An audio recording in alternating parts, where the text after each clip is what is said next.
Linamnam ho, mga kababayan. Ito pagka inanalyze mo to, Karen, all of this are processes akin to a preliminary investigation. Tama ka sa sinabi mo kanina.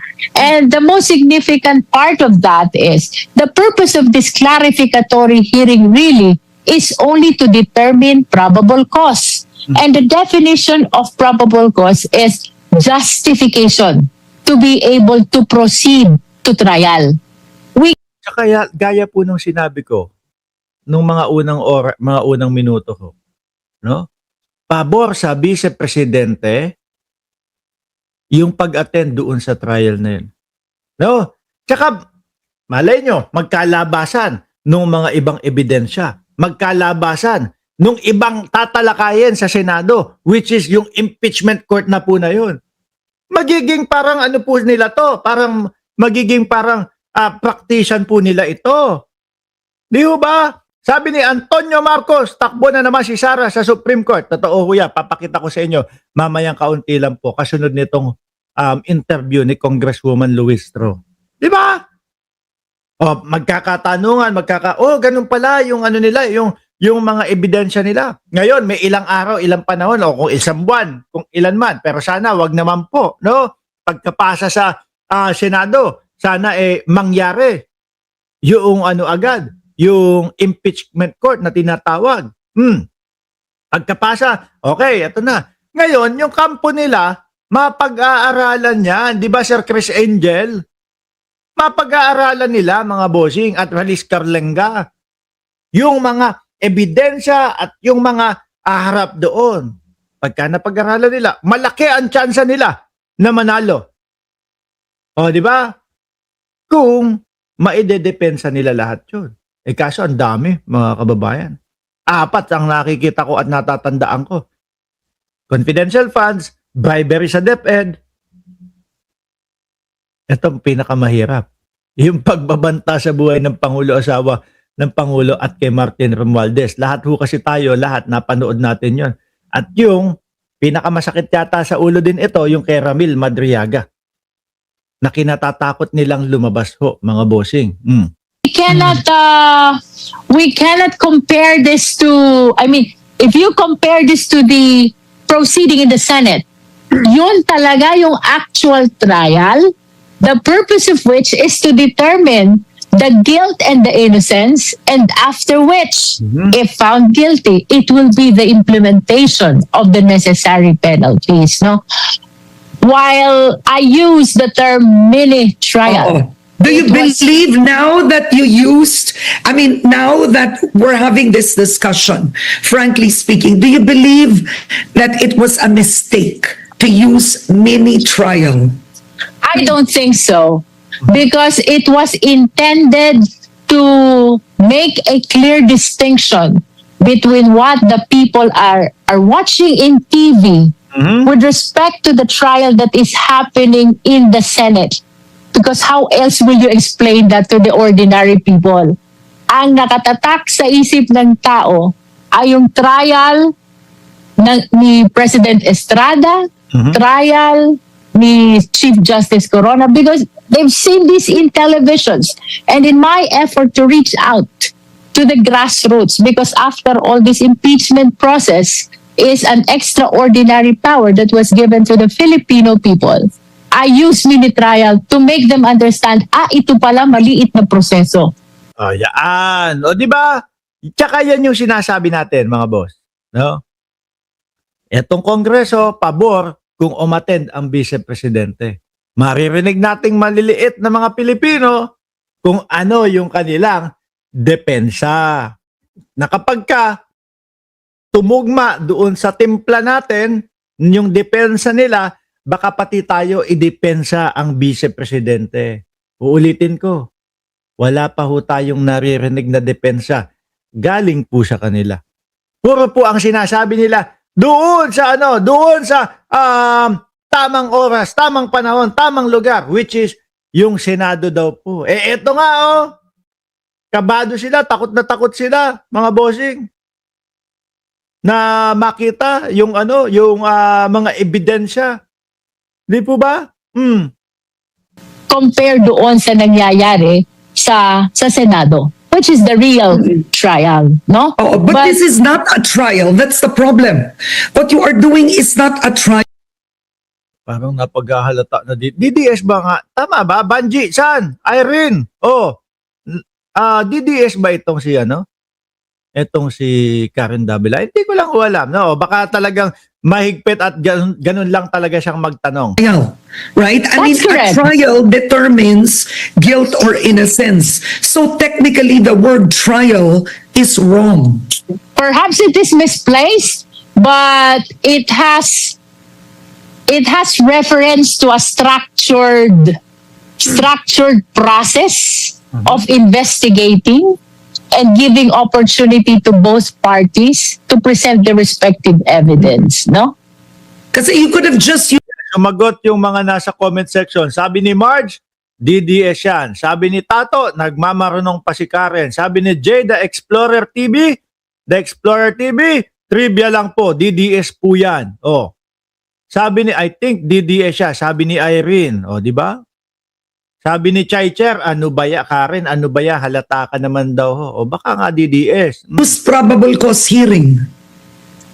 Do you think that is Another term. do you think that the preliminary investigation thing, the clarificatory hearing thing, what did you say, the probable cause thing, Probable cause hearing. Oo.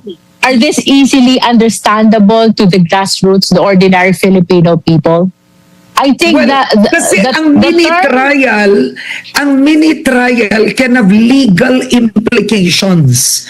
That's why tinanong ng reporter, will you take this to the Supreme Court?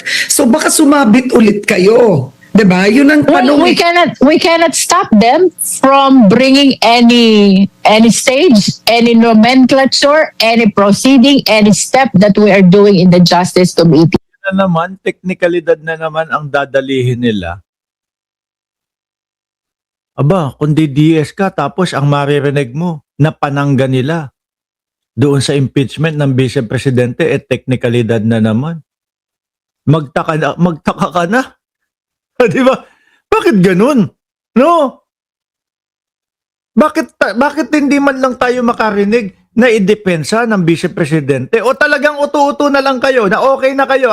Basta importante hindi matuloy ang impeachment. Wala na kaming pakialam dyan. Baka bumanat na naman kayo na ano daw yung banat ng mga DDS? Sasabihin, Mark, milyon-milyon versus bilyon-bilyon. Kukutusan ko na kayo. Inilalaglag nyo talaga si Sara. No? Yung mga DDS na milyon-milyon versus bilyon-bilyon. Kumbaga parang indirect na pag-amin yun na merong milyon-milyon na kinurakot talaga versus bilyon. Kung sino yung mas malaki, dapat yun na lang ang iniimbestigahan. Hindi na itong maliliit. Kukutusan ko kayo kapag sinagot nyo sa akin yan. Lalo na yung harapan, makasalubong ko kayo. Ano? Mark, batikos ka ng batikos kay Sara Duterte. Milyon-milyon lang naman yun. Yung sa inyo, bilyon-bilyon. May kotong kayo sa akin. Bakit to, mga kababayan?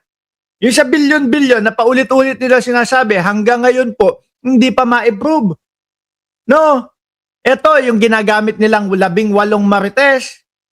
Hanggang ngayon po, lito pa din doon sa mga pinagsasasabi nila. Wala pa din pong maipakitang maayos na ebidensya. Etong milyon-milyon. Miski po yung mga DepEd secretary o yung mga DepEd staff, yung Office of the Vice President, kinakailangan po sumakit ang dibdib para hindi na matanong Dahil bawat tinatanong nahuhuli sa sarili nilang bunganga O di po ba? Tapos sasabihin sa atin mga DDS, milyon-milyon versus bilyon-bilyon.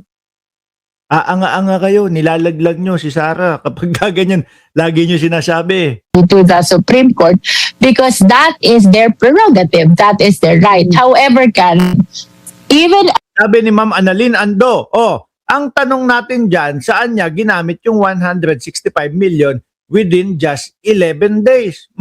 Sasabihin sa iyo ng mga DDS, no? Milyon-milyon versus bilyon-bilyon. Di ba? Nandiyan na po. Si Mabel Kinjo, shout out sa iyo, madam. At si May Kasiguran. assuming that the term mini trial is misplaced. Is it correct to bring that mini trial to the petition, by way of petition to the Supreme Court, when in fact what is happening in the Justice Committee is a clarificatory hearing? Sabi ni Ardayan, guilty kasi, no? 2 times na stalling impeachment, no? Niya, which is her due process. I've said this in the hearing yesterday. I said that the proceeding should be judged not on the basis of the name, not on the basis of the nomenclature, not on the basis of the label. The proceeding should be judged on the basis of the actions that the Justice Committee do during the proceeding in the hearing proper, quote unquote. Ayan, sinagot tuloy sila. At paano ko babasahin na? At G0225 o million daw kay Sara, no? Versus billion daw yung kay Pulong. O, nasoplak kayo ni G0225. Okay, so let's call it a clarificatory hearing, no? Para sa akin kasi malinaw na it's looking for probable cause. So let's go to this. You have issued, well, you took a vote, right? Tumingin ng boto at nagpasabina kayo. You're gonna issue sabinas. Let's talk about the sabina to one of Vice President's Duterte's lawyers, Attorney Michael Poa, all right? Sinagot nila that they did answer. One, for whatever reason, they did reply, right? Yung nakasulat, yung papel. Putik ang nakasulat doon sa papel. Kailangan pong ihinto ito kasi walang mahina po ang ebidensya. Hayop. Pero sila yung judge. Nakita na namin yung ebidensya, ihinto nyo na yan, mahina ebidensya. Sila yung humuhusga kung mahina o hindi.